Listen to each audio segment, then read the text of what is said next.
La deuxième réunion du comité de pilotage de la phase 2 du projet de gestion des eaux pluviales et d'adaptation au changement climatique marque une nouvelle étape dans la lutte contre les inondations au Sénégal. Autour de la table, maires, représentants des collectivités territoriales, autorités préfectorales et partenaires techniques et financiers, une mobilisation collective pour faire face aux défis liés aux inondations et au changement climatique. Placée sous l'égide de l'Agence de développement municipal, la rencontre a permis de faire le point sur l'état d'avancement du programme et de partager les perspectives de cette deuxième phase.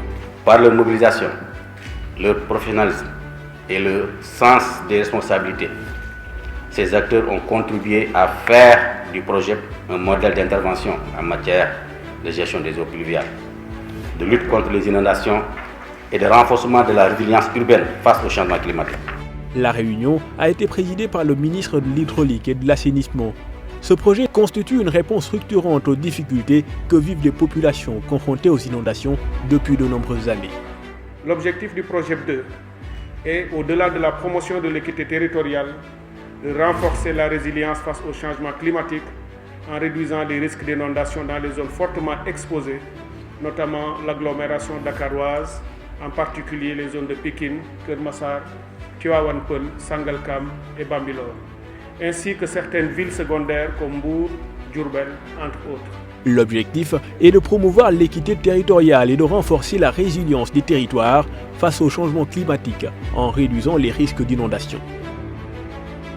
Soutenu par la Banque mondiale, le programme s'inscrit dans la continuité des actions engagées après la phase d'urgence et le plan Orsec déclenché en 2020.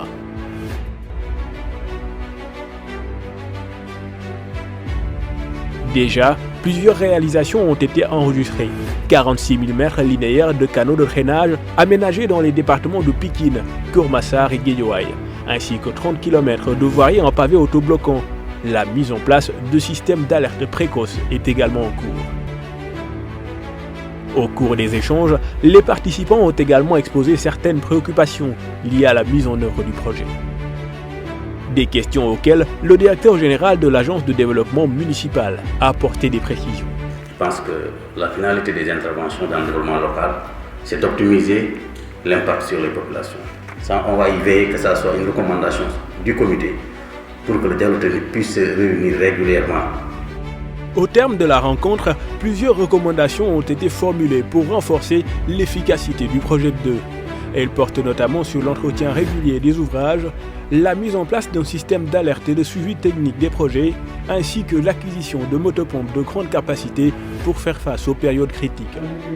Le ministre Cheikh Tidiane Dièye a également insisté sur la mobilisation des fonds destinés aux compensations des personnes affectées par le projet et sur un meilleur partage des données techniques entre les différentes structures impliquées.